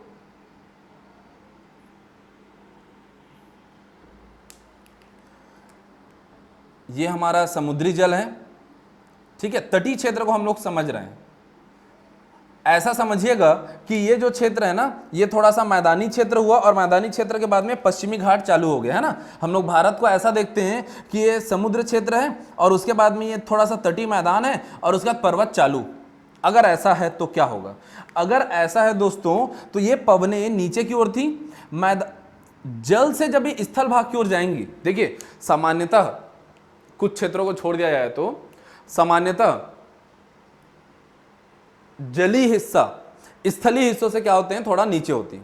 इसलिए तो हम लोग ऊंचाई कैसे नापते हैं, ऊंचाई हम नापते हैं ना जल से, समुद्र तल से ऊंचाई हम नापते हैं। समुद्र तल से हम ऊंचाई नापते हुए क्या समझते हैं कि जो स्थल भाग है वो क्या है, थोड़ा ऊपर है। अर्थात ये जो पवन है ये जिस ऊंचाई में अभी प्रवाहित हो रही हैं, जैसे ये स्थलीय भाग में प्रवेश करेंगी, इनको क्या करना होगा, इनको ऊंचाई में जाना होगा, इनको ऊंचाई में जाना होगा। अर्थात पवन जो समुद्र में थी वो नीचे थी, जैसे वो स्थल में जाती हैं ऊपर आने लगती हैं। ऊपर आने की वजह से क्या होगा, ऊपर आने की वजह से होता है क्या, एडियाबेटिक ताप में वृद्धि। एडियाबेटिक ताप वृद्धि होने लगती है। एडियाबेटिक ताप वृद्धि होने लगती है, जिसकी वजह से क्या होता है, ये जो पवने हैं, अब ये जो पवने हैं, इन पवनों में संघनन की प्रक्रिया आरंभ हो जाती है। क्या आरंभ हो जाती है? इसमें संघनन की प्रक्रिया आरंभ हो जाती है। क्यों ऐसा होता है? क्योंकि भाई इनकी जो सापेक्ष आर्द्रता है ना, इनकी जो सापेक्ष आर्द्रता है, ये आर्द्रता में क्या हो जाता है, वृद्धि होने लगती है। सॉरी, एडियाबेटिक ताप वृद्धि नहीं दोस्तों, एडियाबेटिक ताप इनका क्या होता है, कम होता है। एडियाबेटिक ताप ह्रास होता है, जिसकी वजह से सापेक्ष आर्द्रता क्या होती है, अधिक होती है। ताप ह्रास क्यों होता है ना, इसको समझना। क्योंकि हमें पता है, आप यदि क्षोभ मंडल में ऊपर बढ़ेंगे, शायद हमने कल भी इस चीज को डिस्कस किया था, हमने देखा था कि वृष्टि छाया प्रदेश कैसे बनते हैं, उस टाइम मैंने इस चीज को बताया था, फिर से बता रहा हूं समझना। क्षोभ मंडल में जैसे जैसे आप ऊपर बढ़ते हैं तो आपको देखने मिलता है कि तापमान में कमी आता है ना, एक हिस्से तक तापमान में कमी आता है क्षोभ मंडल में। इसीलिए क्षोभ मंडल में तापमान में कमी आने के कारण ही हम ये देखते हैं कि 4400 मीटर के ऊपर में हमको क्या देखते हैं, हिम रेखा बन जाती है। अर्थात कोई भी पर्वत जो लगभग 4400-4500 मीटर से ज्यादा का है, वहां पर क्या बनने लगता है, वहां पर जमने लगती है क्या, बर्फ। जैसे हमारा हिमालय का पूरा क्षेत्र, हिमालय की औसत ऊंचाई ही 6000 मीटर है। इसकी वजह से क्या होता है, 6000 मीटर उसकी ऊंचाई है, इसी वजह से हमको देखने मिलता है कि वहां पर बहुत सारे हिमनद हैं। हिमालय में हिमनद इसीलिए है, ठीक है। माउंट केनिया, वास्तव में माउंट केनिया को आप देखोगे तो वो विषुवत वृत्त में ही है, लगभग विषुवत वृत्त में, जहां पर सूर्य का ताप बहुत ज्यादा पड़ता है, उसके बावजूद माउंट केनिया में बर्फ जमा होता है। क्यों? क्योंकि वो क्या है, उसकी ऊंचाई इतनी ज्यादा है कि वहां पर तापमान कम हो जाता है। क्षोभ मंडल में ऊंचाई पर जाने से तापमान कम हो जाता है। इसीलिए मैंने कहा यहां पर एडियाबेटिक ताप ह्रास होगा, और ताप ह्रास होने के कारण क्या होगा, सापेक्ष आर्द्रता में क्या होगी, वृद्धि होगी। इसका मतलब यहां पर संघनन क्या है, अत्यधिक मात्रा में होगा। संघनन का तात्पर्य क्या है, संघ में आना, संघ में आएंगे। और अगर इनमें संघनन अधिक हुआ, इसका मतलब प्रचुर मात्रा में क्या होगा, बादल का निर्माण होगा। ये जो पवने, जो क्या है, उष्ण आर्द्र पवने हैं, ये पवने अब इस ओर आकर के क्या करेंगी, ये बादलों का क्या करेंगी, निर्माण करेंगी। और ये बादलें, ये क्या होंगी, इनमें संघनन होगा, और अत्यधिक मात्रा में जब ये बादल क्या हो जाएंगे, भारी होने लगेंगे, तो गुरुत्वाकर्षण बल के कारण अब इनको अपना क्या करना पड़ेगा, इन बादलों को अपना जल छोड़ना पड़ेगा। जब ये बादल बन जाते हैं और इनमें संघनन के कारण, ग्रेविटेशनल फोर्स के कारण ये क्या होती है, इस तरीके से गिरने लगती हैं, तो बादलों के द्वारा इस तरीके से पानी को छोड़ देना और इसका धरातल में वापस आने की प्रक्रिया को ही हम क्या कहते हैं, वर्षा कहते हैं, वर्षण कहते हैं। तो यहां पर हमको देखने को मिला, हमें यह समझने मिला कि ये उष्ण आर्द्र पवनें जो जलीय भाग से स्थलीय भाग में आती हैं, जिसमें सापेक्ष आर्द्रता की वृद्धि के कारण संघनन का वृद्धि होता है, संघनन में वृद्धि के कारण बादल ज्यादा बनेंगे और बादल क्या होने लगेंगे, भारी होने लगेंगे। तब जाकर के इनको क्या करना पड़ेगा, गुरुत्वाकर्षण बल के कारण स्वयं के जल की बूंदों को छोड़ना पड़ेगा। वही तो वर्षण है। और यही हमको बात किसने समझाया, एडमंड हैली जी ने समझाया कि ग्रीष्म ऋतु में ये क्षेत्र में क्या होगा, ताप प्रेशर कम होगा, इस क्षेत्र में प्रेशर अधिक होगा, और इस तरीके से पवनें जाकर के क्या कराएंगी, वर्षा कराएंगी। कितनी अच्छी बात कही एडमंड हैली ने। अब मेरे ख्याल से आपको समझ में आ गया होगा कि वास्तव में वर्षा क्यों, कैसे होती है, भारत में किस प्रकार से हो रही है। मैं अभी आपको कतई ये चीज नहीं बताया हूं कि भारत में प्रवेश के पश्चात इसका विस्तार कैसे होता है। मैंने आपको अभी इसके बारे में नहीं बताया है। मैंने आपको केवल क्या बताया है, मैंने आपको अभी बताया है कि कैसे भारत में इसका प्रवेश हुआ, इसका निर्माण कैसे हुआ, अर्थात मानसून की उत्पत्ति के बारे में बताया है। शीत ऋतु में मौसम की क्या क्रियाविधि होती है उसको समझे। अभी उत्पत्ति देखें हम लोग, इसका विस्तार बाद में देखेंगे, ठीक है, समझेंगे थोड़ी देर में। शीत ऋतु में क्या होता है, इसी चीज को हम लोग समझ लेते हैं। एडमंड हैली ने शीत ऋतु के बारे में क्या कहा था, देखो शीत ऋतु में क्या होगा, शीत ऋतु में सूर्य की लंबवत किरणों का आभासी दक्षिणायन हो जाएगा। सूर्य की लंबवत किरणों का आभासी दक्षिणायन, अरे भाई ये वही बात है क्या, ये 21 जून वाला टाइम और ये 22 दिसंबर वाला टाइम, याद करो तो क्या है ये, हम लोग पहले भी चर्चा कर चुके हैं। भारत के भौगोलिक परिचय में हमने चर्चा किया है। 21 जून मतलब सबसे बड़ा दिन, क्योंकि सूर्य का उत्तरायण होना, और 22 दिसंबर सबसे छोटा दिन, मतलब क्या होना, सबसे छोटा दिन दक्षिणायन होना। अर्थात यहां पर जब ये सूर्य यहां था तो उसका सौर ताप अधिक था। जब 22 दिसंबर की मैं बात करूं, जब सूर्य की लंबवत किरणें आभासी रूप से मकर रेखा में पहुंच चुकी है, तो यहां पर हमें देखने मिलेगा कि सौर ताप की कमी है। क्या होगी? सौर ताप में कमी है, और इसलिए यहां का टेम्परेचर कम है, और इसलिए प्रेशर स्थल में ज्यादा है। स्थलीय सीमा में प्रेशर क्या होगा? ज्यादा होगा। वहीं दूसरी ओर हिंद महासागर के क्षेत्र में भी क्या होगा? सौर ताप क्या होगा? कम होगा। अगर सौर ताप कम होगा तो वहां पर भी क्या होगा? वहां पर भी वाष्पीकरण तो होगा नहीं। वाष्पीकरण होगा नहीं, अगर वाष्पीकरण नहीं हो रहा है तो शीतलन कम होगा। शीतलन कम होगा तो कंपेरेटिवली, मैं ये नहीं कह रहा हूं कि एकदम वो लोग धधकता आग का गोला बन जाएंगे, भयंकर टेम्परेचर बढ़ जाएगा, नहीं। कंपेरेटिवली, स्थल के कंपैरिजन में यहां पर तापमान हो जाता है अधिक। तापमान क्या हो जाता है? यहां पर अधिक तापमान हो जाता है दोस्तों, और अधिक तापमान हुआ, इसका साफ मतलब है कि प्रेशर यहां पर क्या हो गया? कम। अब ये बन गया हाई प्रेशर बेल्ट और ये बन गया हमारा लो प्रेशर बेल्ट। तो हमको पता है पवन की दिशा क्या होती है? पवन की दिशा सदैव ही हमें पता है वो हाई प्रेशर से लो प्रेशर की ओर होती है, हाई प्रेशर से लो प्रेशर की ओर। और इस समय दिशा क्या होनी चाहिए? समझिएगा, दिशा क्या होनी चाहिए, है ना? नहीं रे, दिशा मतलब मैं इस दिशा की बात कर रहा हूं, ठीक है? दिशा, डायरेक्शन, डायरेक्शन। तो यहां से जब आप नीचे की ओर आएंगे तो आपको पता है पवन की दिशा नीचे। फेरल का नियम कहता है ये अपने दाईं ओर मुड़ेंगी। दायां, इस ओर अगर दायां है तो हमें देखने मिलेगा कि ये जो पवनें हैं ये यहां से इस ओर आएंगी। ये देखो, कहीं तो स्पेशल मैं अभी इसको टकराने वाला हूं। ये क्यों भारत में इस तरीके से प्रवेश करवाया? क्योंकि आप किताबों में एक चीज लिखा हुआ पढ़ते हैं कि भारत में ठंड के समय में, शीत ऋतु में क्या होती है? तमिलनाडु में कोरोमंडल तट में वर्षा होती है, श्रीलंका में वर्षा होती है। क्यों होती है, क्या उसकी क्रियाविधि है, वो मैं आपको बाद में बतलाऊंगा, लेकिन अभी आप ये देख करके समझ गए होंगे, है ना? मतलब किस प्रकार से होती है और क्या क्या उसे कहते हैं वो मैं बाद में बतलाऊंगा। अभी आप ये देख करके समझ गए हो कि फेरल के नियम के अनुसार चूंकि अब जो शीत ऋतु में जो पवनें हैं जो हाई प्रेशर से लो प्रेशर की ओर आ रही थी, उनकी दिशा में फेरल के नियम के अनुसार इस प्रकार परिवर्तन होता है कि वो तमिलनाडु के तट में क्या होती हैं? तट में टकराने लगती है। इसलिए शीत ऋतु में कोरोमंडल तट में क्या होती है? वर्षा होती है। यह समझ में आ गया होगा आपको। और इनको आर्द्रता कहां से मिलती है भाई? तो इनको आर्द्रता मिलती है बंगाल की खाड़ी से। जैसे यहां पर इसको आर्द्रता मिलती है हिंद महासागर, अरब सागर से, वैसे ही ये जो पवनें हैं इनको आर्द्रता मिलती कहां से है? बंगाल की खाड़ी से, बे ऑफ बंगाल से इनको आर्द्रता मिलती है, और उसी आर्द्रता को तमिलनाडु में क्या करती हैं? गिरा देती हैं। तो ये थी दोस्तों वो बात जो एडमंड हैली जी ने भारतीय मानसूनी जलवायु जो है उससे संबंध में कुछ बातें हमको बतलाई थी, और ऐसा ही होता है, हमको ही पता है।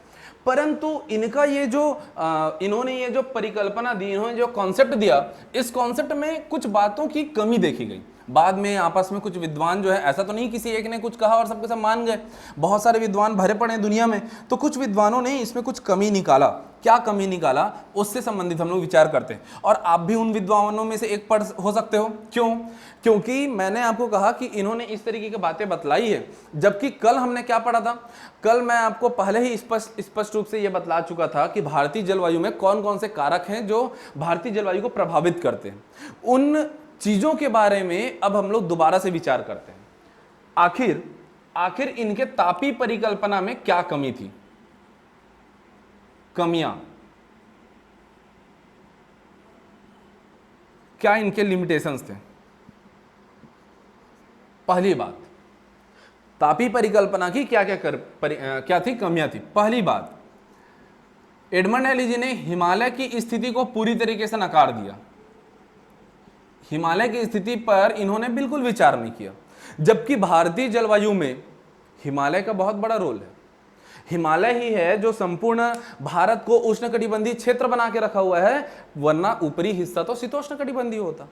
हिमालय जो है ये पवनों की दिशा को बदल देता है, ये पवनों को आगे बढ़ने से रोकता है, या उनको क्या करता है? भारत में आने से भी, प्रवेश करने से भी रोकता है। साइबेरिया क्षेत्र के जितने भी शीत लहरें हैं उसको हिमालय रोकता है। साथ ही साथ भारतीय मानसूनी जो पवनें हैं वो शिवालिक हिमालय तक पहुंचने के पश्चात में वहां पर रुकती हैं, वहां पर भयंकर वर्षा कराती हैं, और तत्पश्चात फिर वो धीरे धीरे वापस होती हैं। तो हिमालय की स्थिति को हम किसी भी स्थिति में नकार नहीं सकते, लेकिन इन्होंने हिमालय के बारे में कुछ नहीं कहा था। तो ये थोड़ा सा यहां पर क्या हो गया, थोड़ा सा यहां पर विचार करने की हमको आवश्यकता पड़ी। दूसरी बात, इन्होंने तिब्बत के पठार, क्या बोला जाता है इसको, तिब्बत का पठार मतलब कि विश्व का छत बोलते हैं ना। अरे भाई तिब्बत का पठार, इसका ऊंचाई कितना है, 5000 मीटर है इसका ऊंचाई, लगभग 5000 मीटर ऊंचाई है। 5000 मीटर मतलब समझ रहे हो, छत्तीसगढ़ के सबसे ऊंची चोटी का ऊंचाई कितना है, कितना है 12-25, गौरलाटा 12-25, इसका ऊंचाई देख रहे हो 5000 मीटर।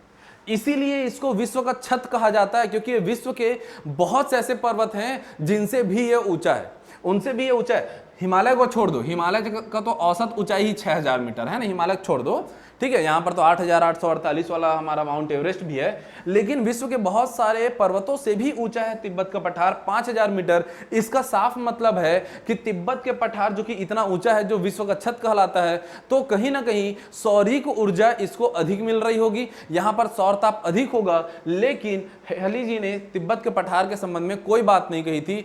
ये चीज थोड़ा सा निगेटिव इफेक्ट डालता है किसके लिए, तापी परिकल्पना के लिए। उन्होंने इस चीज को कैसे छोड़ दिया, बहुत बड़ी बात है।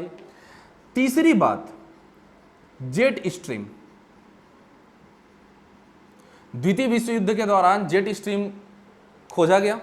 ये जेट स्ट्रीम होता क्या है मैं बताऊंगा आपको, कल मैं इसके संबंधित जानकारी आपको दूंगा कि जेट स्ट्रीम क्या होता है, ठीक है। बहुत जबरदस्त चीज है ये जेट स्ट्रीम, है ना। ये जो पवन है, अच्छा आपको अभी अभी एक चीज मैंने बतलाया था कि उत्तरी गोलार्ध से पवनें नीचे आ रही हैं, दक्षिणी गोलार्ध से पवनें ऊपर जा रही हैं। तो जब ये दोनों जा रही हैं तो मिलती क्यों नहीं है, क्यों नहीं मिलती है, इससे संबंध में हम लोग कल चर्चा करेंगे। क्योंकि ये रणबीर कपूर तो नहीं है कि मिलके भी मिल ना सके, तुमसे ना जाने क्यों। ये क्यों क्या है ना, वो मैं कल बता दूंगा आपको। आज केवल जान लो कि नहीं मिलती है। जेट स्ट्रीम जो है इसी तरीके से इनका निर्माण होगा। और ये जो जेट स्ट्रीम है ये किसी भी क्षेत्र के जलवायु को प्रभावित करती हैं, परंतु हेली जी ने इसको भी क्या किया था, नेग्लेक्ट किया था। चौथी बात, अल नीनो और ला नीनो। कल हमने इस पर भी चर्चा किया था। प्रशांत महासागर के क्षेत्र में किस तरीके का क्या होता है, ये गर्म जल धाराएं का निर्माण होता है अल नीनो का, और उसकी वजह से प्रशांत महासागर जो है गर्म होने लगता है। जबकि हमको पता है प्रशांत महासागर का ठंडा होना जरूरी है। हाँ, हिंद महासागर के निकटवर्ती क्षेत्र की बात अलग है। तो ये जो चीज है वो भारतीय जलवायु को प्रभावित करती है। फिर इसके विरोध के रूप में समझो, इसके ही अपोजिट में क्या होता है, लानिनो का क्या होता है, निर्माण होता है बाद में। और लानिनो के निर्माण के कारण फिर हमको क्या देखने मिलता है, भारतीय मानसून जो है बहुत अच्छी होने लगती है। तो इस तरीके की चीजों को इन्होंने क्या किया था, नेग्लेक्ट कर दिया था, ठीक है। अब जैसा जेट स्ट्रीम मैंने बताया, तो ऊपरी वायु परिसंचरण जो है पूरा जेट स्ट्रीम क्या है, थोड़ा सा ऊपर के हिस्सा है ना, नीचे में भूमंडलीय पवनें जो चल रही होती हैं, जेट स्ट्रीम मतलब ऊपर की बात है। तो ऊपरी वायु परिसंचरण को क्या किया था, एडमंड हेली ने नेग्लेक्ट कर दिया था। उन्होंने केवल नीचे का जो भूमंडलीय जो पवन है ना, केवल उनको व्यापारिक पवनों को उन्होंने तवज्जो दिया था, ठीक है। जो व्यापारिक पवन है केवल उनको तवज्जो दिया था।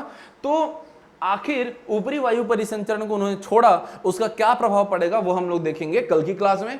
आज की क्लास में हमने जाना कि तापीय परिकल्पना क्या है ना, थर्मल कॉन्सेप्ट होता क्या है, और किस तरीके की बातों का वहां पर क्या है वर्णन किया जाता है। यहां से कुछ प्री के क्वेश्चंस कैसे निकल करके आते हैं वो भी हमने देखा। और आप क्या करें, जलवायु से संबंधित, मानसून से संबंधित ऑब्जेक्टिव टाइप क्वेश्चन सॉल्व कीजिए। जब आप सॉल्व करेंगे तो कुछ छोटी छोटी बातें वहां पर पूछी गई होंगी। हो सकता है आपसे अगर वो ना बने तो बिल्कुल हमारे टेलीग्राम ग्रुप में जुड़ करके उसमें क्या करें, मैसेज करें, या व्हाट्सएप ग्रुप में, या मुझे पर्सनल भी व्हाट्सएप कीजिए, और वहां पर आपको आपके समस्याओं का समाधान मिलेगा। तो तापीय परिकल्पना क्या है और उनकी कमियां क्या हैं, किन चीजों को उसमें छोड़ा गया था, इस बात को हमने जाना। कल हम लोग पढ़ना चालू करेंगे जेट स्ट्रीम परिकल्पना क्या है। मैं जेट स्ट्रीम परिकल्पना के साथ साथ भारत में मानसून का विस्तार किस रूप में होगा। अभी तो हमने केवल कह दिया था ना कि ये इधर से आया, यहां पर पानी गिराया, ये इधर से केरल और इस क्षेत्र में पानी गिराया, लेकिन ये भारत में प्रवेश किस प्रकार से करेगा, कैसे कैसे अलग अलग क्षेत्र में वर्षा होगी, क्या होता है आम्र वर्षा, क्या होता है चेरी ब्लॉसम, क्या होता है काल बैसाखी, इसके संबंध में हम लोग अगली कक्षा में पढ़ेंगे। ठीक है दोस्तों, थैंक यू क्लास।